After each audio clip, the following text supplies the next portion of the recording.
boy. Here, let me get this shit out of my pockets. Alright. I know, it's a bad habit, whatever. It's a good habit. So, let's see how deep we can get into this book today. What we can learn from Paulo Coelho today. Alright, I'm gonna move you, little guy. Alright. So, 4:52 p.m. Even the King of Kings, Jesus Christ, was tested as Igor is being tested now. Being tempted by the devil. Okay, first of all, Jesus Christ didn't kill nobody, okay, let's be real. And he needs to cling on tooth and nail to his faith if he's not to weaken it in the mission with which he is being charged. The devil is asking him to stop, to forgive, to abandon his task. Okay. The devil is telling him to forgive, I'm sure. Okay. The devil is a top-class professional and knows how to fill the weak with alarming feelings such as fear, anxiety, impotence, and despair. When it comes to tempting the strong, he uses more sophisticated lures, good intentions. See, I can't with this. I can't. It's exactly what he did with Jesus when he found him wandering in the wilderness. Why, he asked, didn't he command that the stones be made bread, so that he could satisfy not only his own hunger, but that of all the people begging him for food? Jesus, however, acted with the wisdom one would expect of the Son of God. He replied that man does not live on bread alone, but on every word from God's mouth. Yeah, but Jesus didn't kill nobody. Besides, what exactly were good intentions, virtue, and integrity? The people who built the Nazi concentration camps thought they were showing integrity by obeying government orders. The doctors who certified as insane any intellectuals who opposed the Soviet regime and had them banished to Siberia were convinced that communism was a fair system. Soldiers who go to war may kill in the name of an ideal they don't properly understand, but they too are full of good intentions, virtue, and integrity. No, that's not true. If sin achieves something good, it is a virtue, and if virtue is deployed to cause evil, it is a sin. You're killing people, okay? I'm sorry. How do you justify that? Okay. In his case, the evil one is trying to use his forgiveness as a way to trouble his soul. He says, you're not the only person to have been through this. Lots of people have been abandoned by the person they most loved, and yet managed to turn bitterness into happiness. Imagine the families of the people whom you have caused to depart this life. They'll be filled with rancor and hatred and a desire for revenge. Is that how you intend to improve the world? Is that what you want to give to the woman you love? I feel like that's the words of God. I'm just saying. Igor, however, is wiser than the temptations that seem to be possessing his soul. Or dumber. If he can hold out a little longer, the voice will grow tired and disappear. He thinks this largely because one of the people he sent to paradise is becoming an ever more constant presence in his life. The girl with the dark eyebrows is telling him that everything is fine and that there's a great difference between forgiving and forgetting. He has no hatred in his heart, and he's not doing this to have his revenge on the world. The devil may insist all he likes, but he must stand firm and remember why he is here.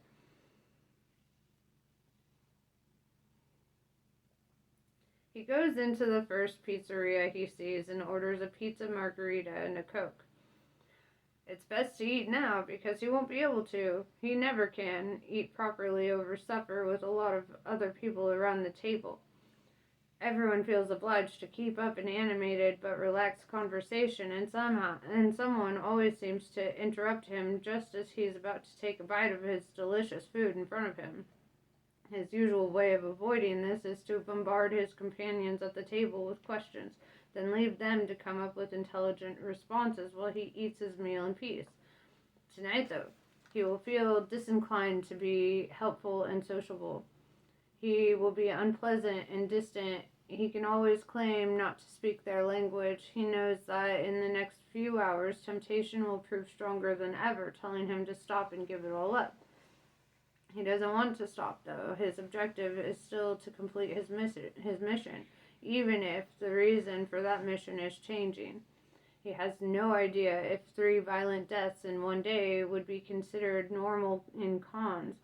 If it is, the police won't suspect that anything unusual is happening. They'll continue their bureaucratic procedures and he'll be able to fly off as planned in the early hours of tomorrow. He doesn't know either if he has been identified. There was that couple who passed him and the girl this morning. There was one of the dead man's bodyguards and the person who witnessed the other woman's murder. Temptation is now changing its tactics. It wants to frighten him, just as it does with the weak. It would seem that the devil has no idea what he has been through, nor that he has emerged a much stronger man from the test fate has set him. Okay, hold up. In the book, Outwitting the Devil, there's this really important part where the devil says, I am the negative side of the atom, right?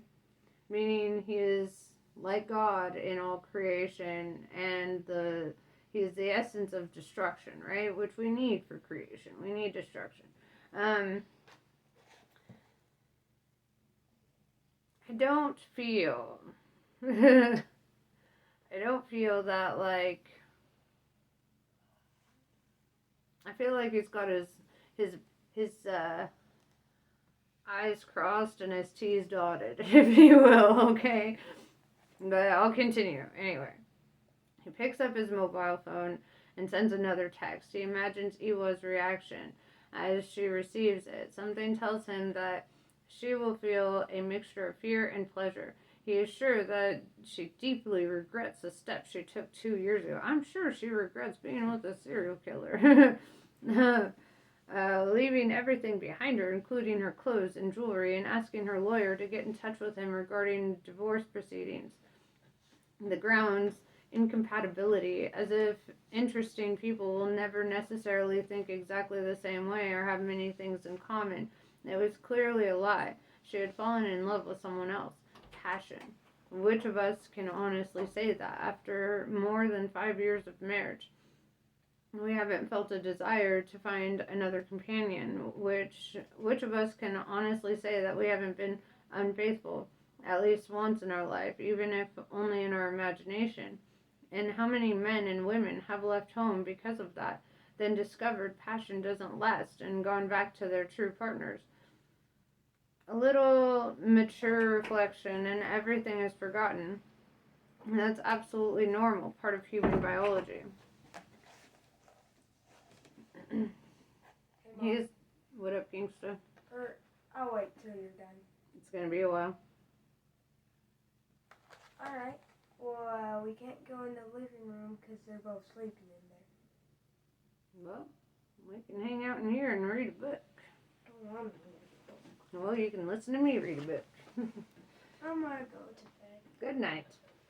He has had to learn this very slowly. At first, he instructed his lawyers to proceed with the utmost rigor. If she wanted to leave him, then she would have to give up all claim to the fortune they had accumulated together over nearly 20 years, every penny of it. He got drunk for a whole week while he waited for her response. He didn't care about the money. He was doing it because he wanted her back, and that was the only way. He knew of putting pressure on her. Ewa, however, was a person of integrity. Her lawyers accepted his conditions. It was only when the press got hold of the case that he found out about his ex-wife's new partner. One of the most successful courtiers, right, in the world. Someone who, like him, had built himself up from nothing. a man like him in his 40s, and known like him for his lack of arrogance and his hard work. He couldn't understand what had happened. Shortly before Iwa left for a fashion show in London, they had spent a rare romantic holiday alone in Madrid, and they had traveled there in the company jet and were staying in a hotel with every possible comfort. But they had decided to rediscover the world together. They didn't book tables at expensive restaurants. They stood in long queues outside museums. They took taxis rather than chauffeured limousines. They walked for miles and got thoroughly lost. They ate a lot and drank even more and would arrive back at the hotel exhausted and contented and make love every night as they used to. For both of them, it took a real effort to stop themselves from turning on their laptops or their mobile phones, but they managed it. And they returned to Moscow with their hearts full of good memories and with smiles on their faces. He plunged back into work, surprised to see that everything had continued to function perfectly well in his absence. He left for London the following week and never came back. Igor employed one of the top private surveillance agencies, normally used for industrial or political espionage, which meant having to look at hundreds of photos in which his wife appeared hand in hand with her new companion. Using information provided by her husband, the detectives managed to provide her with a made-to-measure friend. Iwa met her by chance in a department store. She was from Russia and had, she said, been abandoned by her husband, couldn't get work in Britain because she didn't have the right papers, and had barely enough money to feed herself. Iwa was distrustful at first, but then resolved to help her. She spoke to her new lover, who decided to take a risk and get the friend a job in one of his offices, even though she was an illegal worker. She was Iwa's only Russian-speaking friend. She was alone. She had marital problems. According to the psychologist employed by the surveillance agency, she was ideally placed to obtain the desired information. He knew that Iwa hadn't yet adapted to her new life, and what could be more natural than to share her intimate thoughts with another woman in similar circumstances, not in order to find a solution, but simply to unburden her soul. The friend recorded all their conversations, and the tapes ended up on Igor's desk, where they took precedence over papers requiring his signature, invitations demanding his presence, and gifts waiting to be sent to customers, suppliers, politicians, and fellow businessmen. The tapes were far more useful and far more painful than any photos. He discovered that her relationship with the famous couturier had begun 2 years earlier at the Fashion Week in Milan, where they had met for professional reasons. Iwa resisted at first. After all, he lived surrounded by some of the most beautiful women in the world, and she at the time was 38. Nevertheless, they ended up going to bed with each other in Paris the following week. When Igor heard this, he realized that he felt sexually aroused and couldn't understand why his body should react in that way. Why did the simple fact of imagining his wife opening her legs and being penetrated by another man provoke in him an erection rather than a sense of revulsion? Good question. This was the only time he feared he might be losing his mind. Oh, he lost it all right. Then he decided to make a kind of public confession in an attempt to diminish his sense of guilt. The conversation with colleagues, he mentioned that a friend of his had experienced sexual pleasure when he found out that his wife was having an extramarital affair. Then came the surprise. His colleagues, most of them executives and politicians from various social classes and nationalities, at first expressed horror at the thought. And then, after the 10th glass of vodka, they all admitted that this was one of the most exciting things that could happen in a marriage. One of them always asked his wife to tell him all the sordid details and the words she and her lover used. Another declared that swingers clubs, places frequented by couples interested in group sex, were the ideal therapy for an ailing marriage. A slight exaggeration perhaps, but Igor was glad to learn that he wasn't the only man who found it arousing to know that his wife had slept with someone else. He was equally glad that he knew so little about human beings, especially the male of the species. His conversations usually focused on business matters and rarely entered personal territory. He's thinking about what was on those tapes. During their week in London, the fashion weeks are held consecutively to make life easier for the professionals involved. The couturier declared himself to be in love with her, hardly surprising given that he had met one of the most unusual women in the world. Iwa, for her part, was still filled with doubts. Hussein was only the second man with whom she had made love in her life. They worked in the same industry, but she felt immensely inferior to him. She would have to give up her dream of working in fashion because it would be impossible to compete with her future husband, and she would go back to being a mere housewife. Why couldn't they just collaborate and work together? Weird. Okay. I always find it weird when couples compete like that. It's like, yo, y'all are supposed to be going up together. Worse, she couldn't understand why someone so powerful should be interested in a middle-aged Russian woman. Igor could have explained this had she given him a chance. Her mere presence awoke a light in all those around her. She made everyone want to give their best and to emerge from the ashes of the past filled with renewed hope. That is what happened to him as a young man returning from a bloody and pointless war. Temptation returns. The devil tells him that this isn't exactly true. He himself had overcome his traumas by plunging into work. Psychiatrists might consider working too hard to be a psychological disorder, but for him, it had been a way of healing his wounds through forgiveness and forgetting. Yoel wasn't really so very important.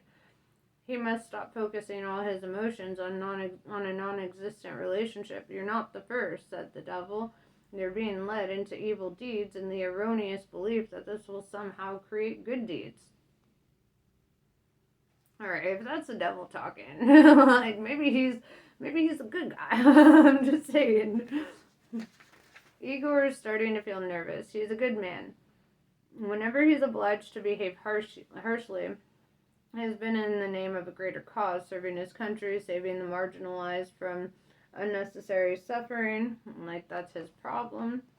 Following the example of his one role model in life, Jesus Christ. Oh my God. And like him, using a combination of turning the cheek and wielding the whip. He makes the sign of the cross in the hope that the temptation will leave him. He forces himself to remember the tapes and what Iwa had said, that however unhappy she might be with her new partner, she would never return to the past because her ex-husband was unbalanced. For real. How absurd. It appeared she was being brainwashed by her new environment. She must be keeping very bad company. He is sure she was lying when she told her Russian friend that she had only got married again because she was afraid of being alone. In her youth, she had always felt rejected by others and never able to be herself. She always had to pretend to be interested in the same things as her friends, playing the same games, going to parties, and looking for some handsome man to be a faithful husband and give her security, a home, and children. It was all a lie, she said on the tapes. In fact, she always dreamt of an adventure in the unknown. If she could have chosen a profession when she was still an adolescent, it would have been that of an artist. When she was a child, she had loved making collages from photos cut out of Communist Party magazines. She hated the photos, but enjoyed coloring in the drab figures. Dolls' clothes were so hard to find that her mother had to make them for her, and Iwa loved those outfits and said to herself that one day she would make clothes too. There was no such thing as fashion in the former Soviet Union. They only found out what was going on in the rest of the world when the Berlin Wall was torn down and foreign magazines started flooding into the country. As an adolescent, She was able to use these magazines to make brighter and more interesting collages. Then one day she decided to tell her family that her dream was to be a fashion designer. As soon as she finished school, her parents sent her to law school. They were very happy with their new won freedom, but felt that certain capitalist ideas were threatening to destroy the country, distracting people from real art, replacing Tolstoy and Pushkin with spy novels, and corrupting classical ballet with modern aberrations. Their only daughter must be kept away from the moral degradation that had arrived along with Coca-Cola and flashy cars.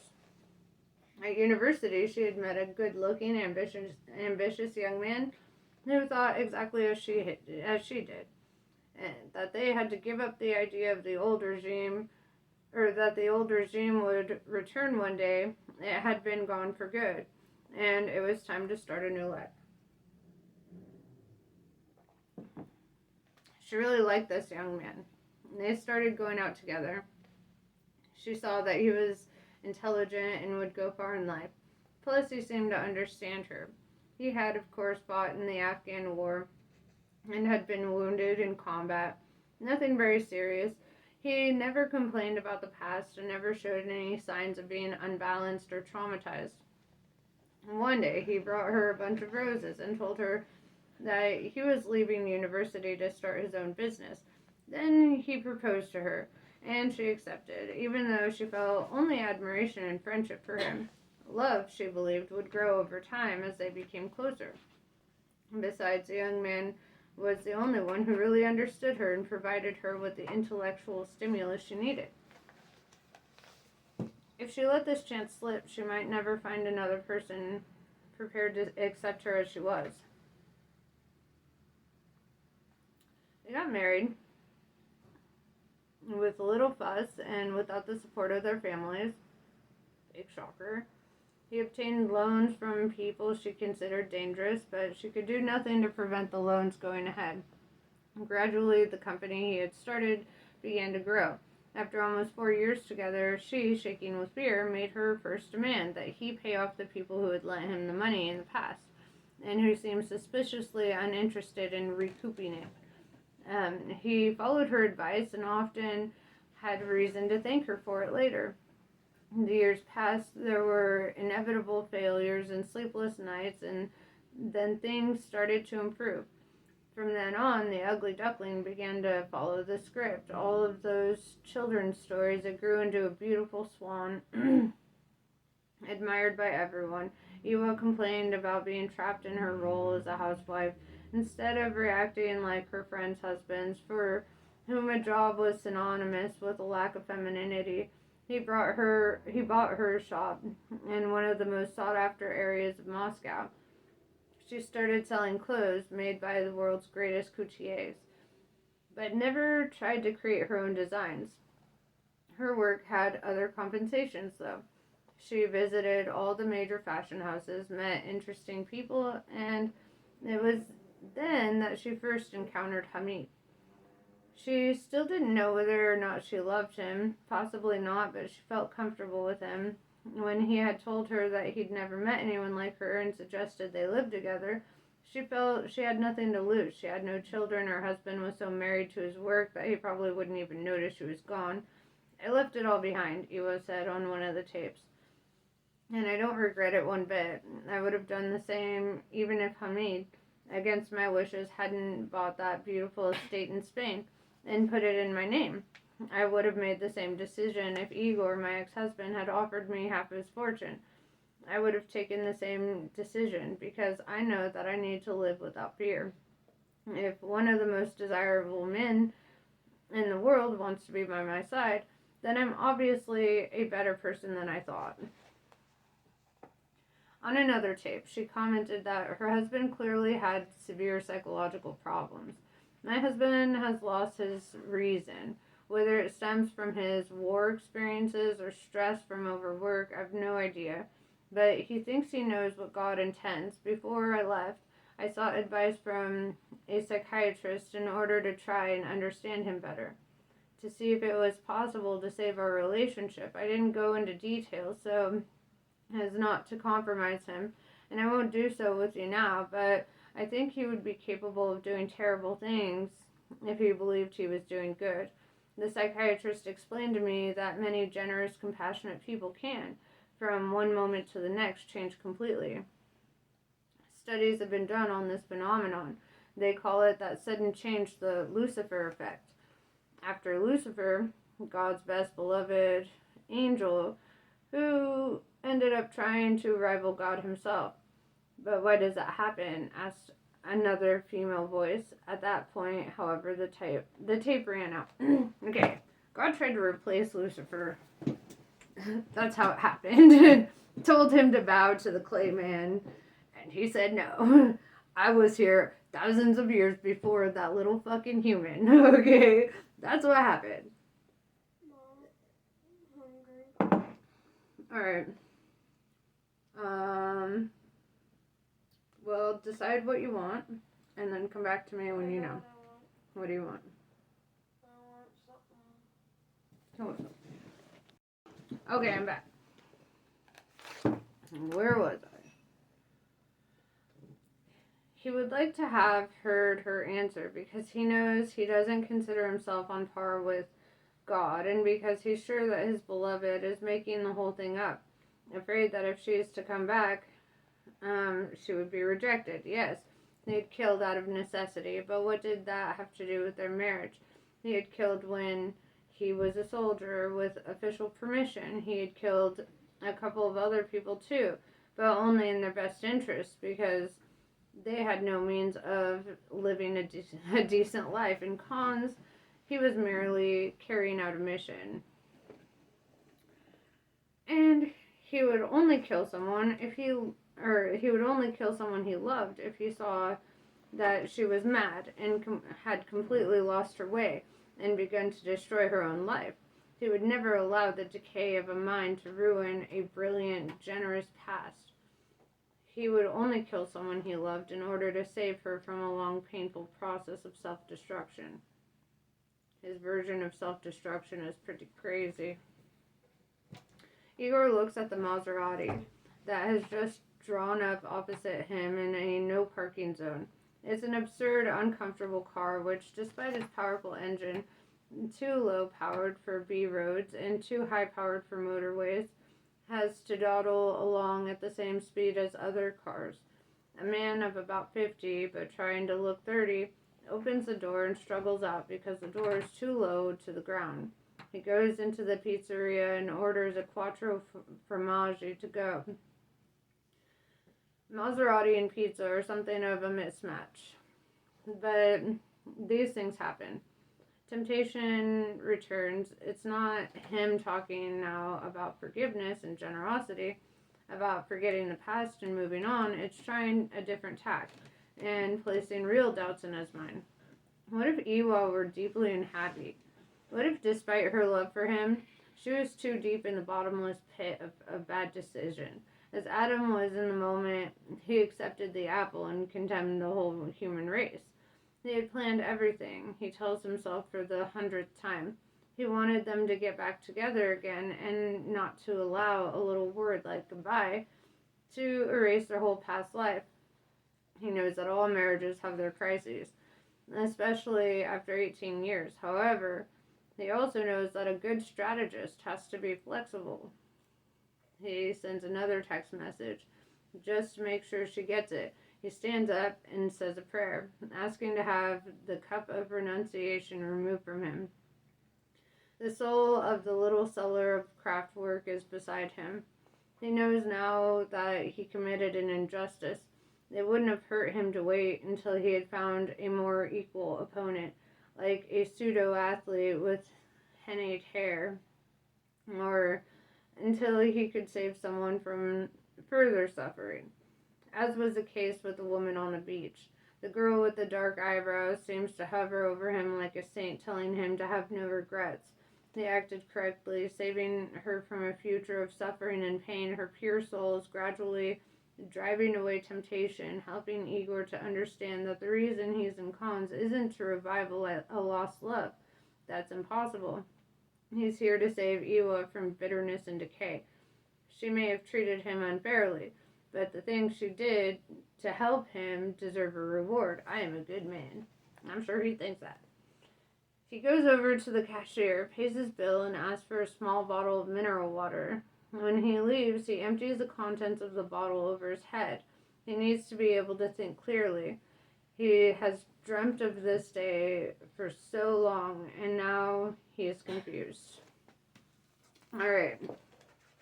I'm gonna go make some food for this child, and I will be back to tell you more.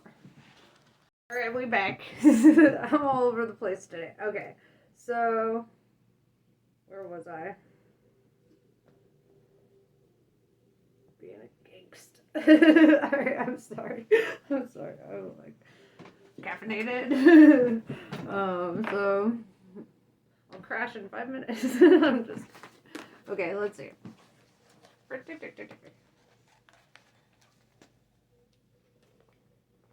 5:06 p.m. Fashion may renew itself every 6 months, but one thing remains the same. Bouncers always wear black. Me too. Hamid had considered alternatives for his shows, dressing security guards in colorful uniforms, for example, or having them all dressed in white, but he knew that if he did anything like that, the critics would write more about these pointless innovations than about what really mattered, the new collection. Besides, black is a perfect color, conservative, mysterious, and engraved on the collective unconscious. Thanks to all the old cowboy films, the goodies always wear white, the baddies always wear black. I've noticed that I can oftentimes be different, the opposite. You'll never see, like, people dressed in all white head to toe. Red flag. I'm sorry, that's just my gothic ass talking. Imagine if the White House was called the Black House. Everyone would think that it was inhabited by the spirit of darkness.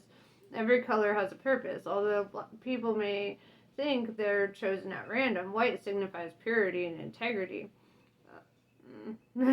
Black intimidates, red shocks and paralyzes. It also inspires and inspires passions and creativity. But that's my own added, because it just said red shocks and paralyzes, and it does inspire creativity and passions. So whatever. I have to help Paulo Coelho with this book, okay, guys? Yellow attracts attention. True. Green calms everything down and gives things the go-ahead. Blue soothes. Orange confuses. Bouncers should wear black. So it was in the beginning and would be forever after. I wouldn't be so stuck on absolutes there, Sith. As usual, there are 3 different entrances. The first is for the press in general.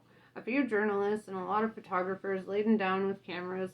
They seem perfectly polite, but have no qualms about elbowing a colleague out of the way to capture the best angle. I think purple would actually be kind of a cool bouncer color, because it's all about intuition and reading a room. Whatever. Okay. Whatever. Whatever. Let's get back to the book. They seem perfectly polite, but have no qualms about elbowing a colleague out of the way to capture the best angle, an unusual shot, the perfect moment, or some glaring mistake. The second entrance is for the general public, and in that respect, the Fashion Week in Paris was no different from that show in a seaside resort in the south of France. The people who come in through the second entrance are always badly dressed and would almost certainly not be able to afford anything being shown that afternoon. However, there they are in their ripped jeans and bad taste t-shirts. Okay, I feel called out. Then, of course, their designer sneakers. I actually designed my own sneakers. Convinced that they're looking really relaxed and at ease, which of course they aren't. Oh no, what do I look like? Some do have what might well be expensive handbags and belts, but this seems somehow even more pathetic. Like putting a painting by Velasquez in a plastic frame. Finally, there's the VIP entrance. The security guards never... Dude, I feel so roasted reading this book. I'm like, bro, that's me. Oh, my pants are ripped. I'm about to rip some more. Okay. I'm sorry, guys. I don't know what kind of book reading audio book you were expecting, but this is what you're getting. The security guards never have any idea who anyone is. They simply stand there, arms crossed, looking threatening, as if they were the real owners. A polite young woman, trained to remember famous faces, comes over to them with a list in her hand. Welcome, Mr. and Mrs. Hussein. Thank you so much for being here. They go straight to the front. Everyone walks down the same corridor, but a barrier of metal pillars linked by a red velvet band marks out who are the most important people there. And this is a moment of minor glory. Being singled out as special people, and even though this show isn't part of the official calendar, we mustn't forget that Cannes is, after all, a film festival. Protocol must be rigorously observed because of that moment of minor glory, which occurs at all such similar events. Suppers, lunches, cocktail parties. Men and women spend hours in front of the mirror, convinced that artificial light is less harmful to the skin than the sun, against which they apply large amounts of sun factor. They are only 2 steps from the beach, but they prefer to use the sophisticated tanning machines in the beauty salons that are never more than a block away from the place where they're staying. I'm struggling. ADHD, I'm sorry, guys. Distracting myself in my own brain. Let me make it worse. They could enjoy a lovely view if they were to go for a stroll along the Boulevard de la Crusette. But they would lose many calories. No. No, but would they lose many calories? No. They're better off using the treadmills in the hotel's mini gym. That way, they will be in good shape to attend the free lunches, for which they dress with studied casualness, where they feel important simply because they've been invited, or the gala suppers, for which they have to pay a lot of money unless they have influential contacts. Oh my god. I'm sorry. Or the post-supper parties that go into the small hours, or the last cup of coffee or a glass of whiskey in a hotel bar. Oh my god. All of which involve repeated visits to the toilets to retouch makeup, straighten ties, brush off any dandruff from jacket shoulders, and make sure one's lipstick is still perfect. Finally, back in their luxurious hotel rooms, where they will find the bed made, the breakfast menu waiting, the weather forecast, and for the next day, the chocolate, which is immediately discarded as containing far too many calories. Oh my gosh. An envelope. I'd be eating that shit so fast. Okay, sorry. An envelope with their names exquisitely written. The envelope is never opened because all it contains is a standardized welcome letter from the hotel manager beside a basket of fruit. Devoured avidly because fruit is a rich source of fiber, which is in turn good for the body and an excellent way of avoiding wind. What? Oh, like farts. Okay, I was like, what do you mean? Okay. I didn't know that. They look in the mirror as they take off tie, makeup, dress, or dinner jacket and say to them, I'm sorry. And say to themselves, nothing of much importance happened today. Perhaps tomorrow will be better. I'm laughing to hysteria right now, bro. He was beautifully dressed in an H.H. Hamid Hussein number that is at once discreet and elegant. They're ushered to 2 seats at the very front of the catwalk, next to the area reserved for the photographers, who are just coming in and setting up their equipment. A journalist comes over and asks the usual question. Mr. Hussein, which would you say is the best film you've ever seen so far? It's too early to give an opinion, he says, as usual. I've seen a lot of interesting things, but I prefer to wait until the end of the festival before passing judgment. That's fair. In fact, he hasn't seen a single film. Later on, he'll talk to Gibson and ask him which he considers to be the best film of the festival. The polite, smartly dressed blonde politely shoos the reporter away. She asks if they plan on going to the cocktail party being held by the Belgian government immediately after the show. She says that one of the ministers present would very much like to talk to him. Hamid considers the invitation, for he knows that the Belgians had put a lot of money into getting their courtiers a higher profile, on the international scene, and thus recover some of the glory they once had as a colonial power in Africa. Yes, I might just drop in for a glass of champagne, he says. Aren't we meeting Gibson straight after this? Asks Iwa. Hamid gets the message. He apologizes to the young woman. He had forgotten he had a prior commitment, but will be in touch with the minister later on. A few photographers spot them and start taking photos. At the moment, they are the only people the press are interested in. Later, they're joined by a few models who were once all the rage and who pose and smile, sign autographs for some of the ill-dressed people. Oh, hold up, gangsta. Alright, sorry about that. Sometimes duty calls, right? I'm always working, even when I'm not on the clock. Alright? So, where am I? Da da da, do do do.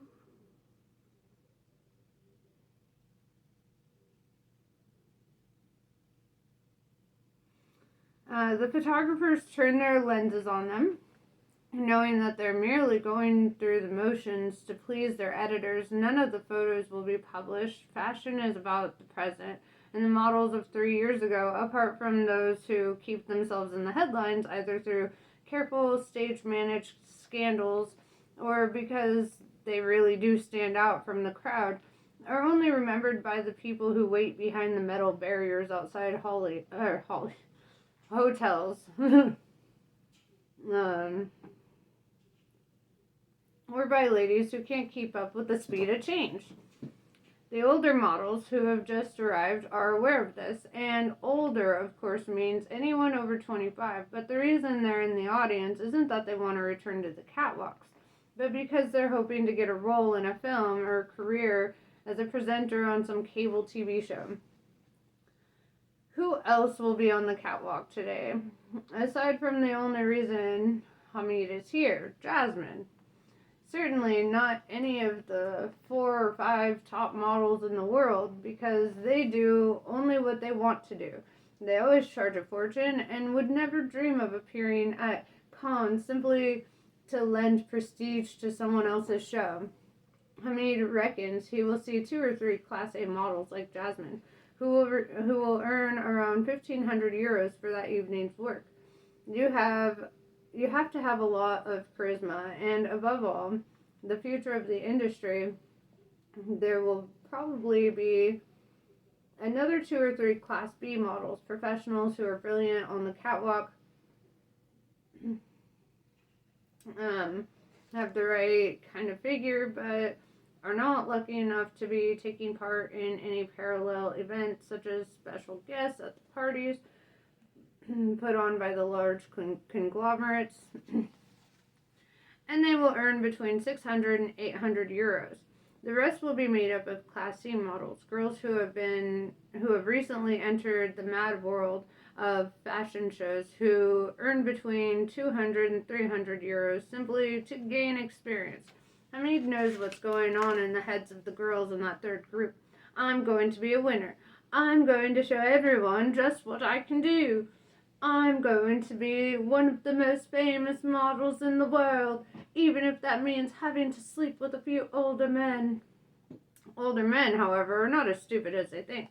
The majority of these girls are underage, and in most countries in the world, anyone engaging in underage sex is likely to end up in jail. The legend differs greatly from reality. No model gets to the top because of her sexual generosity. There's more to it than that. Charisma, luck, the right agent, being in the right place at the right time, and the right time, according to the trend adapters, isn't what these new girls new to fashion would and new to the fashion world would think it is. According to the latest research, everything indicates that the public is tired of seeing strange anorexic creatures of indefinite age, but with provocative eyes.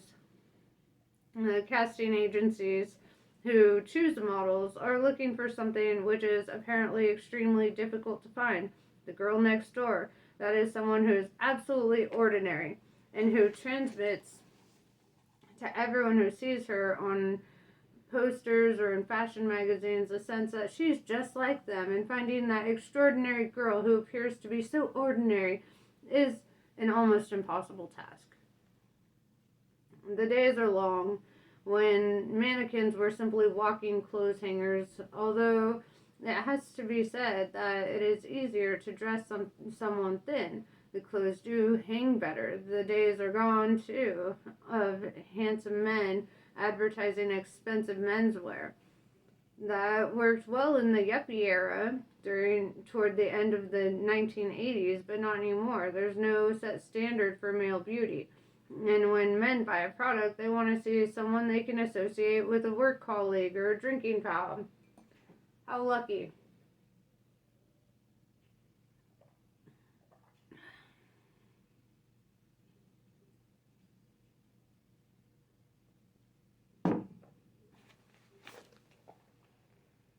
That would be me.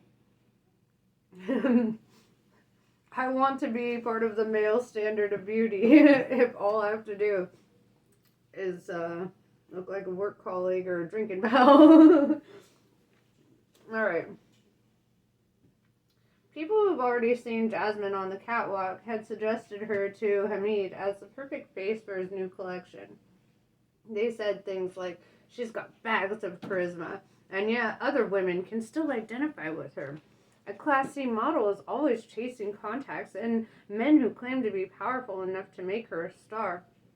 But the best publicity you can get in the world of fashion, and possibly in all other worlds too, are recommendations from people in the know.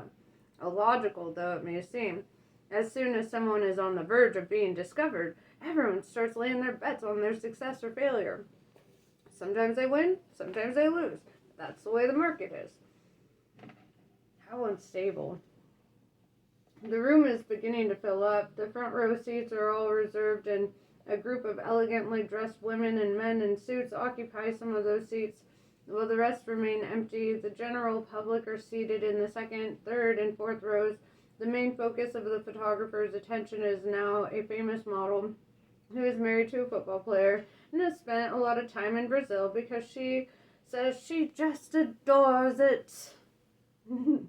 Everyone knows that a trip to Brazil is code for plastic surgery, but no one says so openly. What happens is that after a few days there, the visitor asks discreetly if a visit to a plastic surgeon might be fitted in between sightseeing trips to the beauties of Salvador and dancing in the Rio Carnival. There's a rapid exchange of business cards and the conversations end there. The nice blonde girl waits for the press photographers to finish their work. They too ask the model which, in her opinion, is the best film she's seen so far, and then leads her to the one free seat next to Hamid and Niwa. The photographers crowd around and take dozens of photos of the threesome. The great couturier, his wife, and the model turned housewife. Some journalists ask Hamid what he thinks of the Belgian designer's work. Accustomed to this kind of question, he replies, "That's what I came here to find out. I hear she's very talented." The journalist insists as if he hadn't heard his answer. And they're nearly all Belgians. The French press aren't much interested. The nice blonde girl asks him to leave the guests in peace. They move away. The ex-model sits down next to Hamid and tries to strike up a conversation, saying that she simply loves his work. He thanks her politely, and if she was expecting the response, "Let's talk after the show," she's disappointed. Nevertheless, she proceeds to tell him everything that's happened in her life. The photos, the invitations, the trips abroad.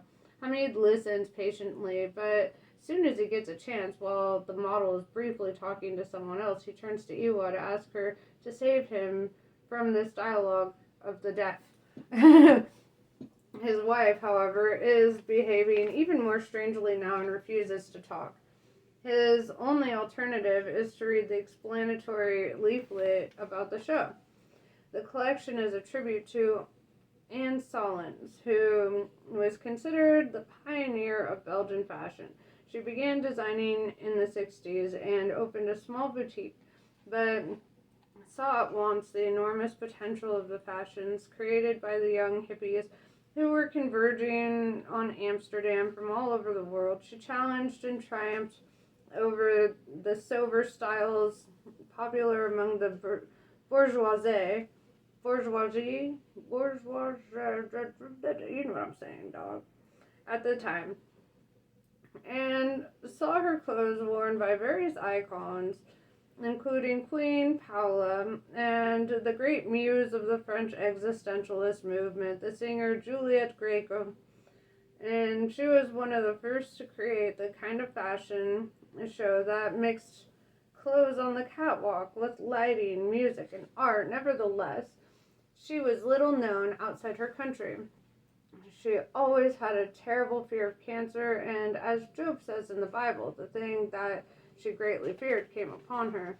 She died of the dread illness and saw her business fail because of her own financial incompetence. And as with all things in the world that renews itself every 6 months, she had been completely forgotten. The designer who is about to show her own collection was displaying considerable courage in seeking inspiration in the past instead of trying to invent a future. Hamid puts the leaflet away in his pocket. If Jasmine isn't all that he hopes, he'll go talk to the designer afterward anyway and see if there's some project they can work on together. He's always open to new ideas as long as his competitors are under his supervision. He looks around him. The spotlights are well positioned, and to his surprise, there are a good number of photographers present. Maybe the collection really is worth seeing, or perhaps the Belgian government has used its influence with the press, offering air tickets and accommodation. There's another possible explanation for so much interest, but Hamid hopes he's wrong. That reason is Jasmine. If he wants to proceed with his plans, he needs her to be someone completely unknown to the general public. Up until now, he's only heard comments from other people in the fashion business. If her face has already appeared in lots of magazines, then it will be a waste of time talking to her or taking her on. Firstly, because it means someone else has gotten there before him, and secondly, because it would make no sense to associate her with something fresh and new. Hamid does a few calculations. This event must have been very expensive to put on, but like the chic, the Belgian government is quite right. Fashion for women, sport for men, celebrities for both sexes. Those are the only things that interest anyone, and the only things that can get a country's image recognized on the international scene. In the case of fashion, of course, there are often long negotiations with the Federation to deal with first. However, he notices that one of the Federation's directors is sitting alongside the Belgian politicians, so they're clearly losing no time. More VIPs arrive, all of them shepherded in by the nice blonde girl. They seem slightly disoriented, as if they're not quite sure what they're doing here. Hold on. I can just open the door just to leave it open. Alright, so your boy's back. Where was I?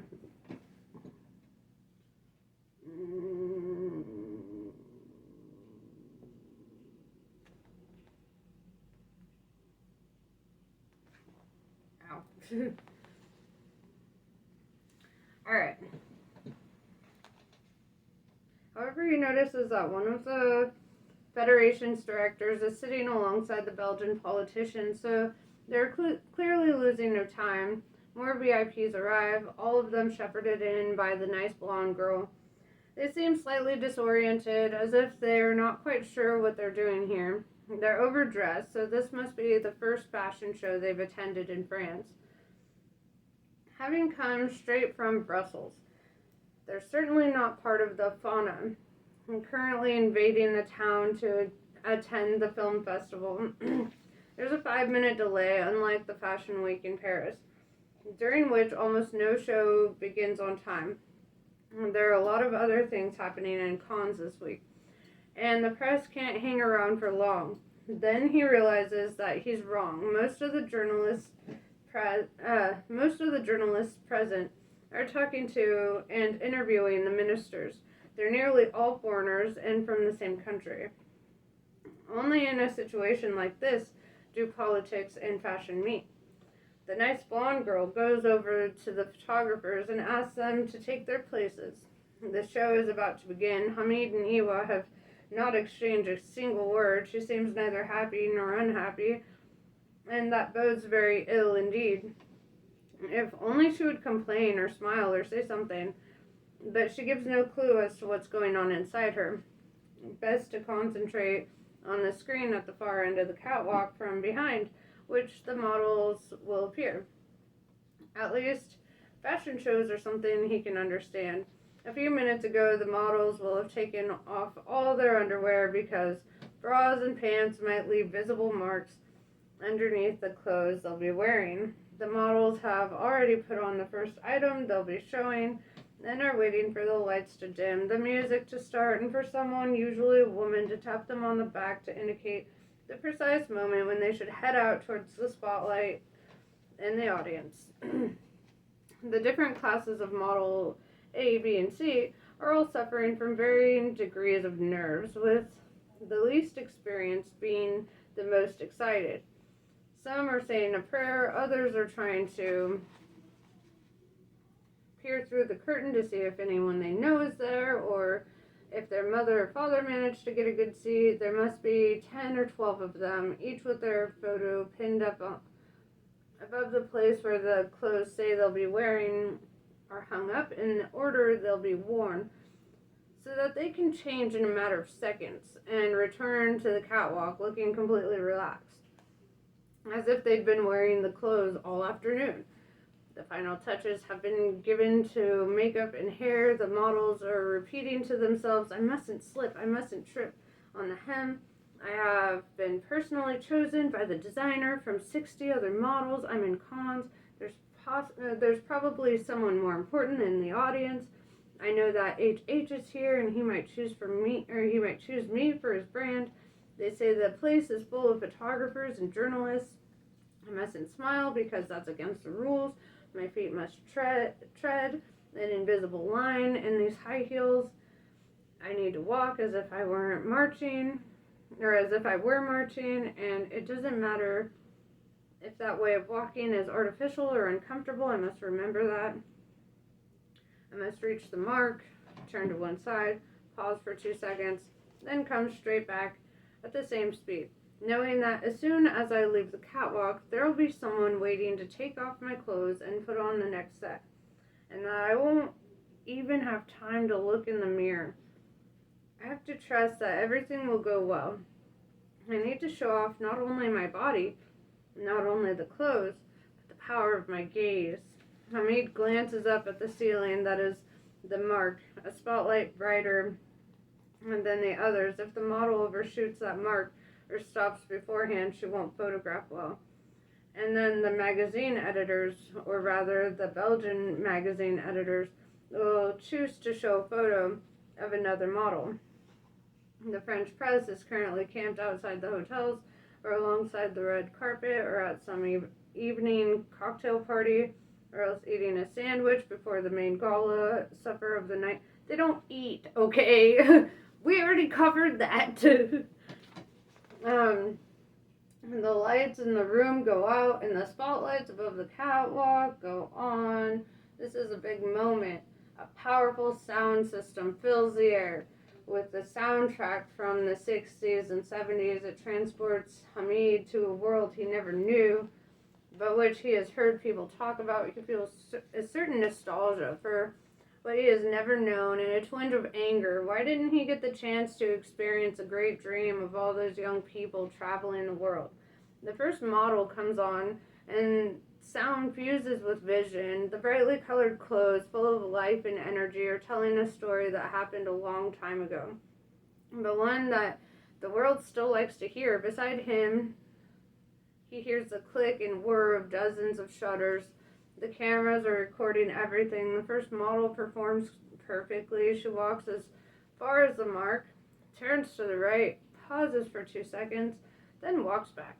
She will have approximately 15 seconds to reach the wings, when she will drop her pose and run to the hangar. How do you run? You got these heels on. Whatever, don't like me. Okay, where the next dress is waiting. She quickly gets undressed, gets dressed even more quickly, takes her place in the queue, and is ready for her next appearance. The designer will be watching everything via closed-circuit television, biting her lips, and hoping that no one slips up, that the audience understands what she's trying to say, that she gets a round of applause at the end, and that the emissary from the Federation is duly impressed. The show continues. From where he is sitting, both Hamid and the TV cameras can now see how elegantly the models walk, how firmly they tread. The people sitting on the side who, like the majority of VIPs present, are not used to fashion shows. Wonder why the girls march instead of walking normally, like the models they're used to seeing on fashion programs. Is this the designer trying to seem original? No, thanks Hamid. It's because of the high heels. Only by marching like that can they be sure they won't stumble. What the cameras show, because they're filming head on, isn't really a true representation of what's happening. The collection is better than he expected. A trip back in time with a few creative contemporary touches. Nothing over the top, because the secret of good fashion, as with good cooking, lies in knowing how much of which ingredient to use. The flowers and beads are a reminder of those crazy years, but they're used in such a way that they seem absolutely modern. 6 models have now appeared on the catwalk, and he notices that one of them has a pinprick on her knee that makeup cannot disguise. Oh my god, she has a pinprick on her knee. Help. Minutes before, she must have injected herself there with a shot of heroin to calm her nerves and suppress her appetite. Suddenly, Jasmine appears. She's wearing a long-sleeved white blouse, all hand-embroidered, and a white below-the-knee skirt. She walks confidently, but unlike the others, her seriousness isn't put on.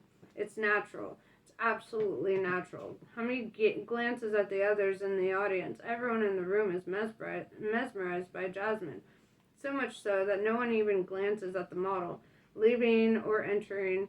After she has finished her turn and is walking back to the dressing room. Perfect! On her next 2 appearances on the catwalk, he studies every detail of her body and sees that she radiates something more than just physical beauty. How can one define that? The marriage between heaven and hell, love and loathing going hand in hand. As with any fashion show, the whole thing lasts no more than 15 minutes, even though it has taken months of planning and preparation. Yes. Okay, so, where was I? any fashion show. Oh wait, we already talked about that. Okay. Where was I?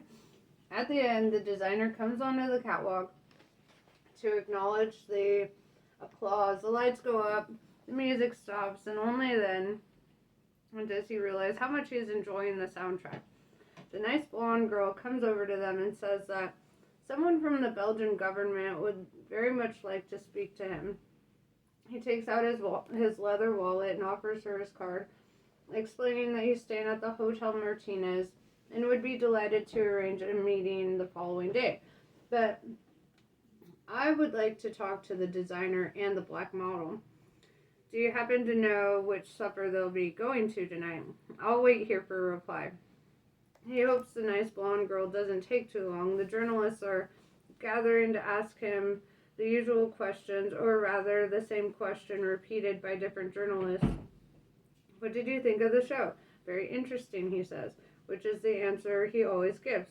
And what does that mean? With the delicacy of a practice professional, Hamid moves to the next journalist. Always be polite to the press, but never give a direct answer, and say only what seems appropriate at the time. The nice blonde girl returns. No, they won't be going to the gala supper that night.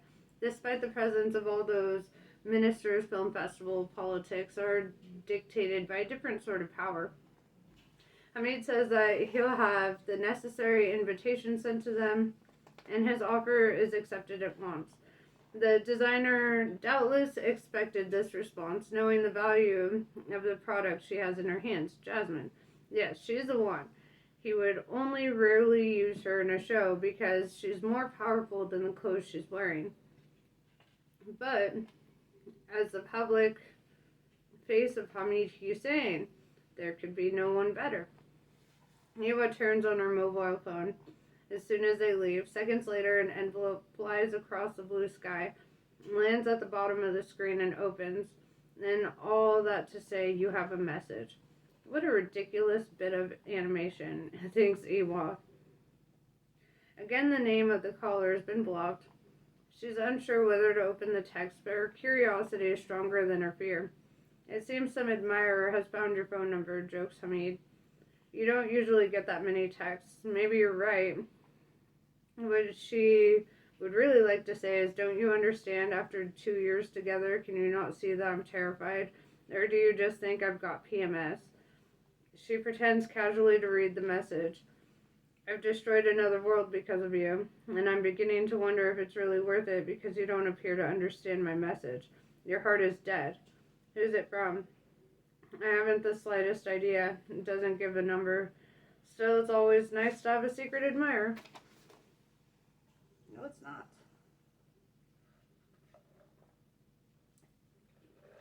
Secrets are gross. Alright. 5:15 p.m. 3 murders. All the statistics have been overturned in only a matter of hours and are showing an increase of 50%. He goes to his car and tunes into a special frequency on his radio. I believe there's a serial killer at work in the town. A voice murmurs something at the other end. The sound of static cuts out some of the words. But Savoy understands what's being said. No, I can't be sure, but neither do I have any doubts about it. More comments, more static. I'm not mad, sir, and I'm not contradicting myself. For example, I can't be sure that my salary will be deposited into my account at the end of the month, but I don't actually doubt that it will. Do you see what I mean? More static and angry words. No, sir, I'm not asking for an increase in salary. I'm just saying that certainties and doubts can coexist, especially in a profession like ours. Yes, all right, let's leave that to one side and move on to what really matters. The man in the hospital has just died, so it's quite possible that on the news tonight 3 murders will be reported. All we know so far is that each of the 3 murders was committed using a different but very sophisticated technique, which is why no one will suspect that they're connected. But suddenly, Cannes is being seen as a dangerous town, and if this carries on, people are bound to start speculating about whether there is, in fact, only one murder. What do you want me to do? More angry comments from the commissioner. Yes, they're here. The boy who witnessed the murder is telling them everything he knows. The place is swarming with photographers, the journalists at the moment. I assumed they'd all be lined up and waiting by the red carpet, but it seems I was wrong. The problem with the festival is that there are too many reporters and nothing to report. More indignant remarks. He takes the notebook from his pocket and writes down an address. Fine. I'll go straight to Monte Carlo and I'll talk to them. The static stops. The person at the other end has hung up. Savoy walks to the end of the pier, places the siren on the top of his car,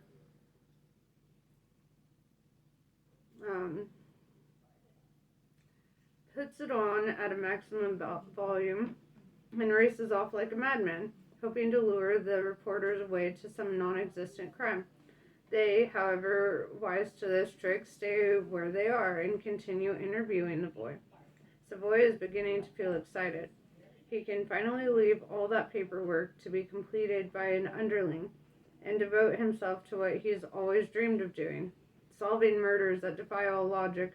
He hopes he's right, and that there really is a serial killer in town terrorizing the population. Given the speed with which news spreads these days, he'll soon be in the spotlight, explaining that nothing has yet been proved, but in such a way that no one quite believes him, thus ensuring that the spotlight will stay on him until the criminal is found.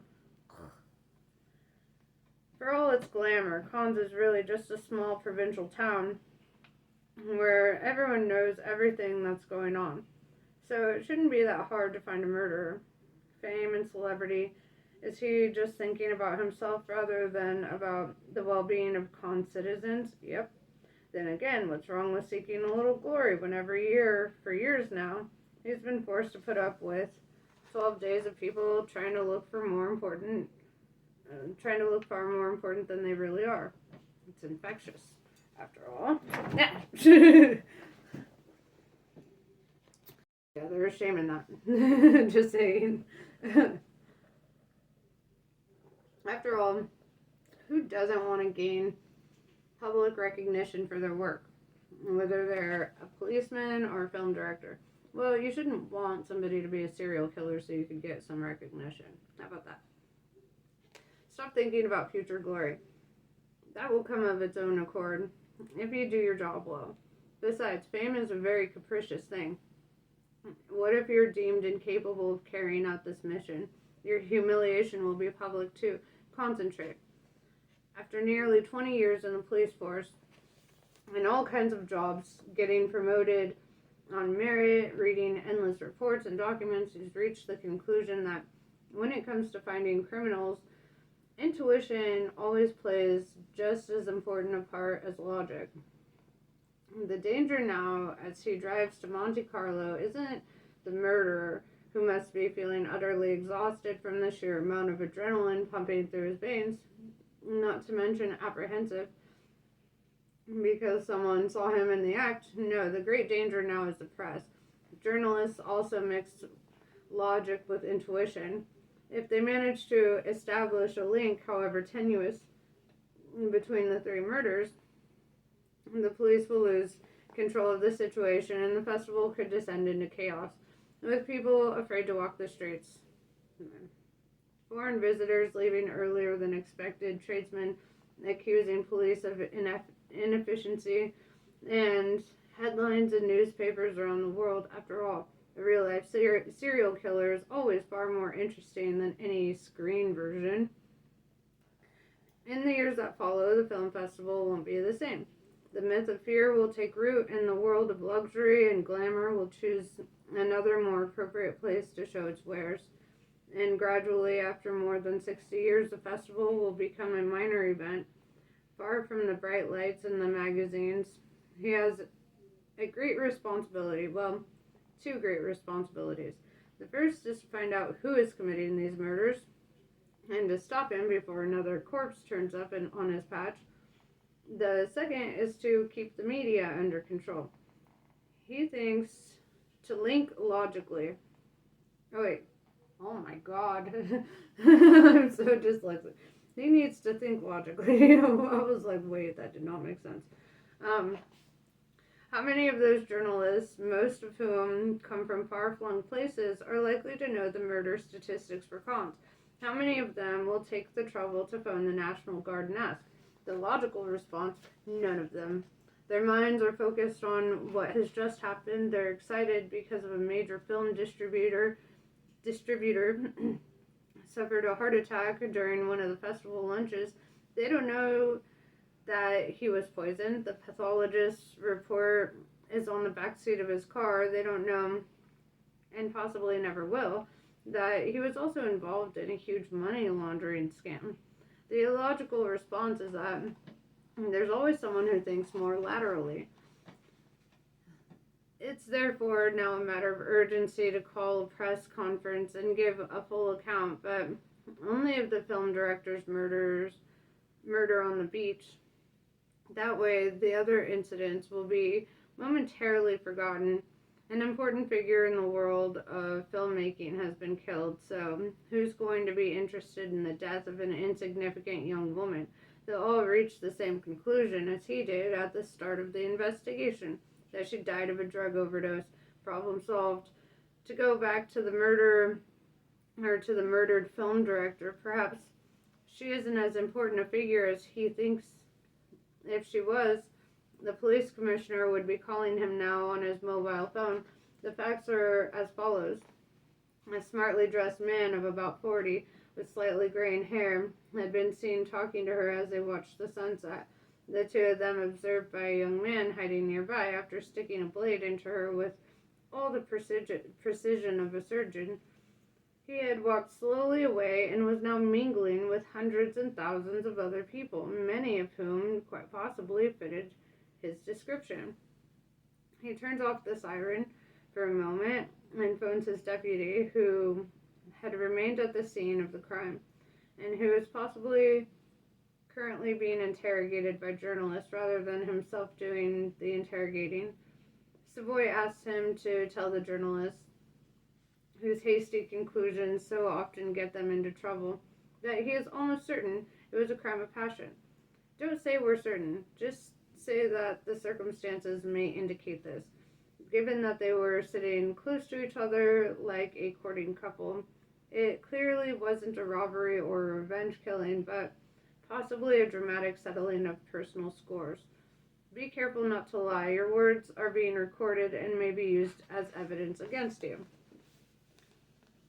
Why do I need to say that?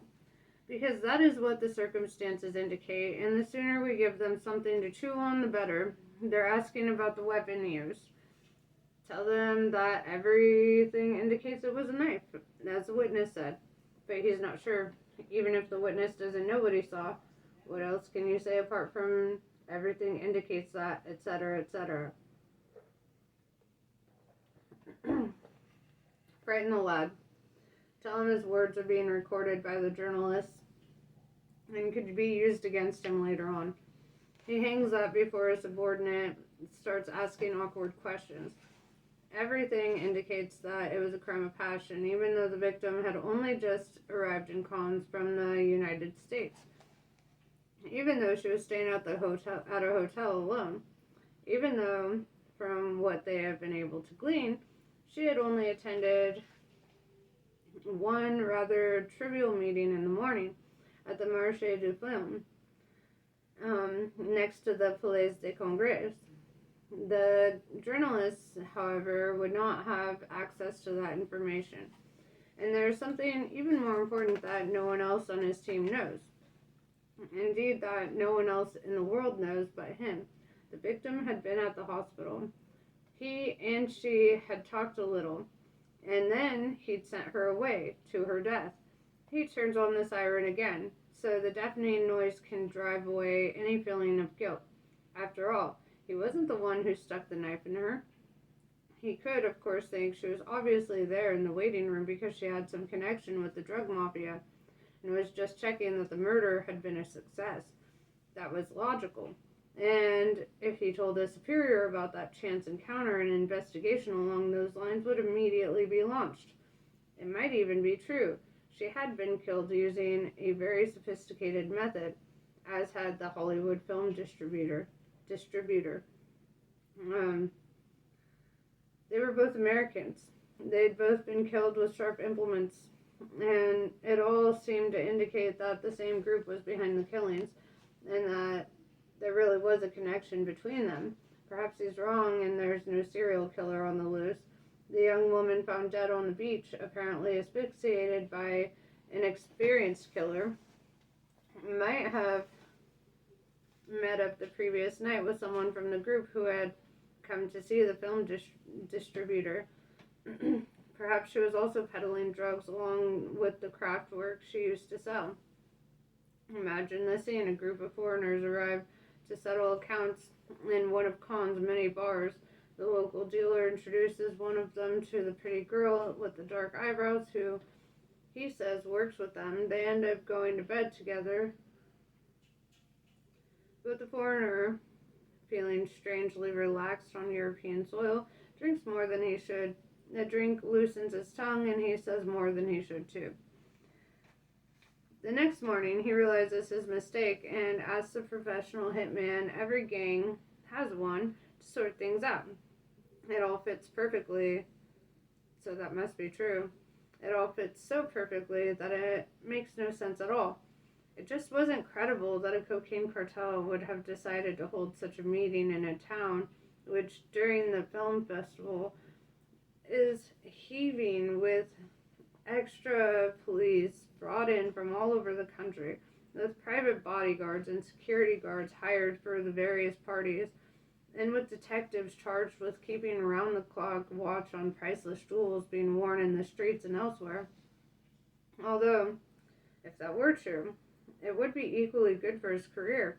A settling of accounts between mafia men would attract as much publicity as a serial killer.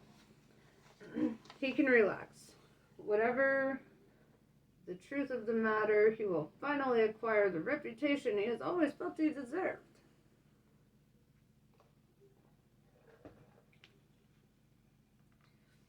He turns off the siren. It's taken him half an hour to drive along the motorway and across an invisible barrier into another country. And he's only minutes from his destination. His mind, however, is mulling over what are, in theory, forbidden thoughts. 3 murders in one day. His prayers are with the families of the victims, as the politicians always say, and he knows that the state pays him to maintain order and not to jump up and down with the glee when it's disrupted in such a violent manner.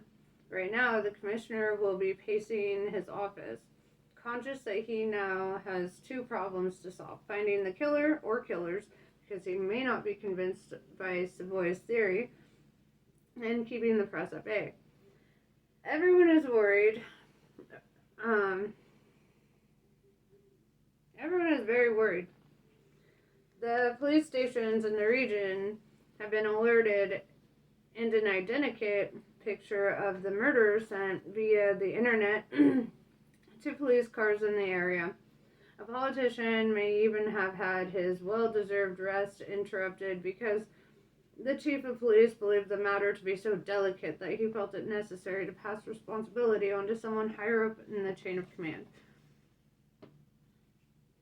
The politician is unlikely to take the bait, telling the chief of police to ensure the town returns to normal as soon as possible because millions or hundreds of millions of euros depend on it. He doesn't want to get involved. He has more important issues to resolve, like which wine to serve that night to a visiting foreign delegation. Am I on the right path? Savoy asked himself. Forbidden thoughts return. He feels happy. This is the high point of a career spent filling in forms and dealing with trivia. It never occurred to him that such a situation could produce in him this state of euphoria. He can at least be a real detective, the man with a theory that goes against all logic, and who will end up being given a medal because he was the first to see what no one else could. He won't confess this to anyone, not even to his wife, who would be horrified and assume that he must have temporarily lost his reason under the strain of working on such a dangerous case. I'm happy. I'm excited, he thinks. His prayers might well be with the families of the dead, but his heart, after many years of inertia, is returning to the world of the living. Savoy had imagined a vast library full of dusty books, piles of magazines, a desk strewn with papers, but the office is, in fact, painted entirely in immaculate white and furnished with few tasteful lamps, a comfortable armchair, and a glass table on which sits a large computer screen and nothing else. Just a wireless keyboard and a small notepad with an expensive Montegrappa pen lying on it. Wipe that smile off your face and at least try to look a little concerned, says the man with the white beard, who is dressed, despite the heat, in a tweed jacket, tie, and tailored trousers, an outfit not at all in keeping with the decor or with the subject under discussion. What do you mean, sir? I know how you're feeling. This is the biggest case of your career in a town where normally nothing happens. I went through the same inner turmoil when I lived and worked in Phoenicia, Swansea. I hope I'm saying that right. And it was thanks to a very similar case that I got transferred to Scotland Yard. My dream is to work in Paris, thinks the boy, but he says nothing. The man invites him to take a seat. I hope you two get a chance to realize your professional dream. Anyway, nice to meet you. I'm Stanley Morris. Savoy decides to change the subject. The commissioner is afraid of the press, or that the press will start speculating about there being a serial killer on the loose. They can speculate all they like. It's a free country. It's the kind of thing that sells newspapers and brings a little excitement into the dull lives of the pensioners, who will watch all the media for any new tidbit on the subject with a mixture of fear and certainty that it will never happen to them. I hope you've received a detailed description of the victims. And does the evidence so far suggest to you a serial killer? Or are we dealing here with some sort of revenge killing on the part of drug cartels? Yes, I got the descriptions. By the way, they wanted to send them to me by fax, for heaven's sake. How old-fashioned. I asked them to send the information by email, and do you know what they said? We don't usually do that. Imagine one of the best equipped police forces in the world still relying entirely on fax machine. Savoy shifts rather impatiently in his chair. He isn't here to discuss the pros and cons of modern technology. Why not?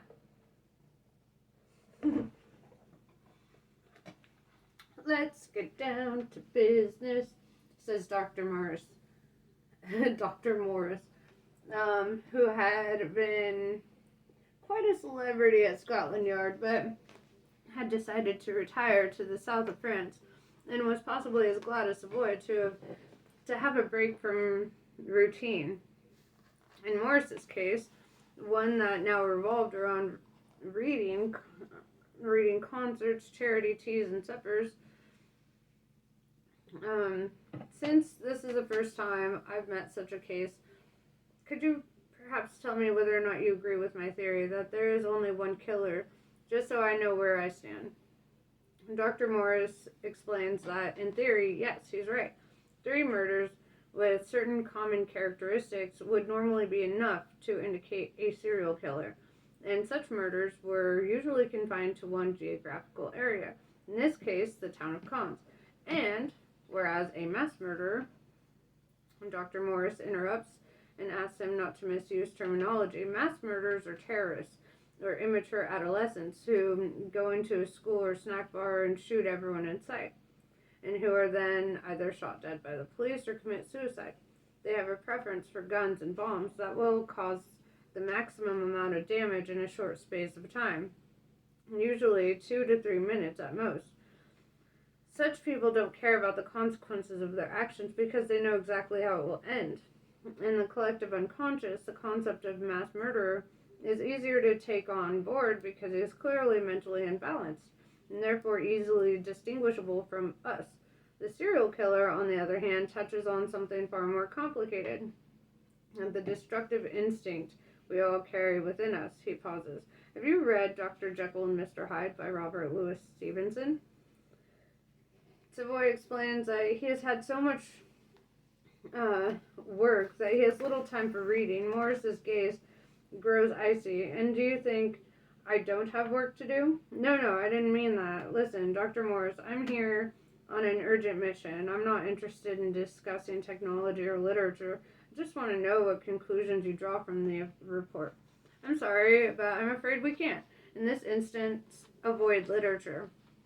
The strange case of Dr. Jekyll and Mr. Hyde is the story of an apparently normal individual, Dr. Jekyll, who, in seeking to explore his own violent impulses, discovers a way of transforming himself periodically into a creature entirely without morality, Mr. Hyde. Kind of like the Hulk. We all have those impulses, Inspector. A serial killer doesn't just threaten our physical safety, he threatens our sanity too, because whether we like it or not, we all carry around in us a great destructive power and have all, at some point, wondered what it would be like to give free rein to that most repressed feeling, the desire to take someone's life. There are many reasons for this, wanting to put the world to rights, to get revenge for something that happened in our childhood, to vent one's suppressed hatred of society. But whether consciously or unconsciously, everyone has felt that desire at one time or another, even if only in childhood. Another meaningful silence. I imagine that regardless of your chosen profession, you must yourself have experienced this feeling, tormenting a cat perhaps, or torturing some perfectly harmless insect. It's Savoy's turn now to give Morris an icy stare and say nothing. Morris, however, interprets his silence as consent and continues talking in the same easy, superior tone. Don't expect to find some visibly unbalanced person with wild hair and a hate-filled leer on his face. If you ever do have time to read, although I know you're a busy man, I would recommend a book by Hannah Arendt, Eichmann in Jerusalem. There she analyzes the trial of one of the worst serial killers in history. Obviously, Eichmann needed to help to carry out the gigantic task he was given, the purification of the human race. Just a moment. He goes over to his computer. He knows that the man with him wants results, but that simply isn't possible. He needs to educate him and prepare him for the difficult days ahead. Here it is. Arendt made a detailed analysis of the trial of Adolf Eichmann, who was responsible for the extermination of 6 million Jews in Nazi Germany. She says that half a dozen psychologists charged with examining him had all concluded that he was normal. His psychological profile and his attitude toward wife, children, and mother and father were all within the social parameters one expects a responsible man. Arendt goes on, the trouble with Eichmann was precisely that so many were like him, and that the many were neither perverted nor sadistic, that they were, and still are, terribly and terrifyingly normal, from the viewpoint of our legal institutions and of our moral standards of judgment. This normality was much more terrifying than all the atrocities put together. Now he could get down to business. I noticed from the autopsies that there was no sign of sexual abuse.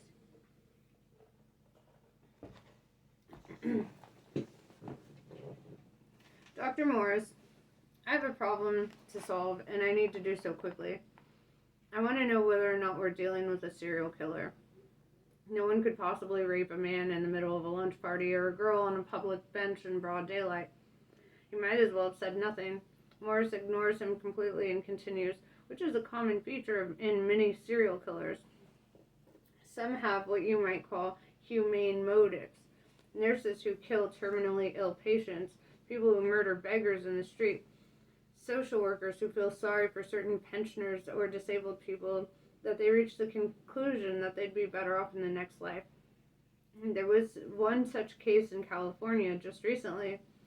There are also people bent on putting society to rights, and in those cases, the victims tend to be prostitutes. Dr. Morris, I did not come here. This time, Morris raises his voice slightly, and I didn't invite you. I'm doing you a favor. If you want to leave, please do so. But if you're going to stay, please stop interrupting my argument every 2 minutes. In order to catch someone, we have to understand the way he thinks. So do you believe we're dealing with a serial killer? I haven't finished yet. Savoy controls himself. After all, why was he in such a hurry? Wouldn't it be more fun to let the press tie itself in knots and then present them with a solution? Please go on. Morris moves the monitor so that Savoy can see more clearly. On the large screen is an engraving, possibly from the 19th century. This is the most famous of all serial killers, Jack the Ripper. He was active in London in the second half of 1888 and was responsible for killing 5 or possibly 7 women in public and semi-public places. He would rip open their bellies and disembowel them. He was never found. He became a legend, and even today, there are still people trying to uncover his real identity, or hers, according to my personal theories on that, but whatever. The image on the screen changes to reveal what looks like something from an astrological chart. This is the signature of the Zodiac Killer. He's known to have killed 5 couples in California over a period of 10 months. Yes. Look at this thing I made. Oh, that's dope. Look at this. I grabbed some spare parts from my Lego set. Oh, I like it. Or not from my Lego set, but it has an antenna. Oh, no. It's a lever. A little. Pull the lever. I like that. That's cool. Alright. I grabbed all my other custom builds, destroyed them, and then mixed them onto one. Yes. Yep. Don't know what it's going to do. Still figure that out, but yep, I built it. No, I'm excited to see. Alright, so where was I?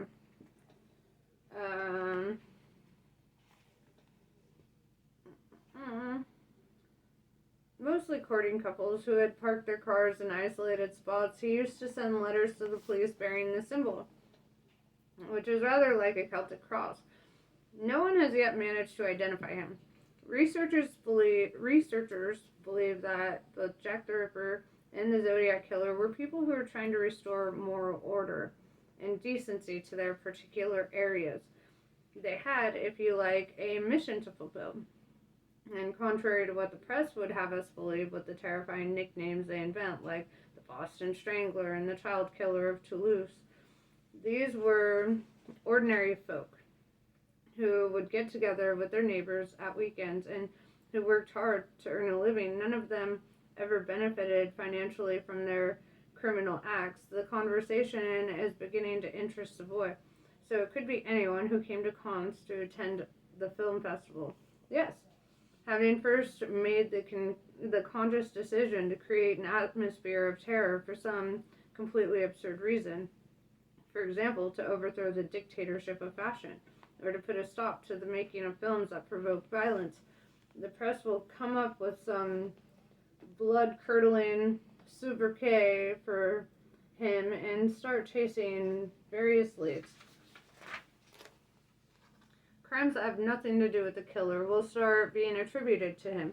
Panic will ensue and only come to an end if by chance, and I repeat, by chance, the killer is caught. These killers are often only active for a short period of time and then disappear completely, having left their mark on history. They may perhaps write a diary that will be discovered after their death, but that's all. Savoy has stopped looking at his watch. His phone rings, but he decides not to answer. The subject is far more complicated than he thought. So you agree with me? Yes, says the expert from Scotland Yard. The man who had become a legend by solving 5 cases that everyone else had given up on. Why do you think we're dealing with a serial killer? Savoy asks. Morris sees what looks like an email flash up on his computer, and he smiles. The inspector has finally started to show a little respect for what he has to say, because of the complete absence of motive. Most of these criminals have what we call a signature.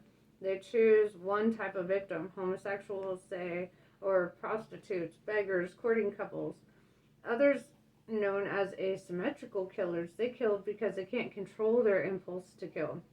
When they reach a point where that impulse is satisfied, they stop killing until the urge to kill again becomes unbearable. I think that is the kind of killer we have here. There are several points to consider in this case. The criminal is highly sophisticated. He has chosen a different weapon each time. His bare hands, poison, and a stiletto knife. He is not motivated by the usual things, sex, alcohol, or more some evident mental disorder. He knows the human anatomy, and that, so far, has been his only signature. He must have planned the crimes in advance because the poison he used isn't easy to obtain, and so we could classify him as a killer with a mission, but one who still doesn't quite know what the mission is. From what I know of the young girl's murder, and this is the only clue we have so far, he used a type of Russian martial art called Sambo. I could go further and say that it's part of his signature to get close to his chosen victim and befriend him or her for a while, but that theory doesn't fit with the murder committed in the middle of the lunch party on a beach in Cannes. The victim apparently had 2 bodyguards with him, and they would have been sure to react if the killer had gone anywhere near the boss. Plus, the victim was put under surveillance by Europol. I'm almost done with this page, and then we can play. Okay? Almost done. Wait, I want to tell you something. What funny shows do you recommend on Hulu? Because I'm bored. On Hulu? Yeah. Adventure Time? Gumball? I've already seen both of those. Steven Universe? Go check it out. It's right up your alley. You'll love it. Anything else? Those are just animated ones. I only watch cartoons on there. No, you don't. I feel like, what else is there? Is Scrubs on there? Scrubs is good. But let me finish this. Alright. Russian Savoy considers using his phone to ask for an urgent search of all the hotels in Cannes. A man about 40, well-dressed, slightly graying hair, in Russian. The fact that he used a Russian martial art technique doesn't mean he himself is Russian, says Morris, reading Savoy's mind like a good ex-policeman he is. Just as we cannot assume he's a South American Indian because he also used karate. Sorry.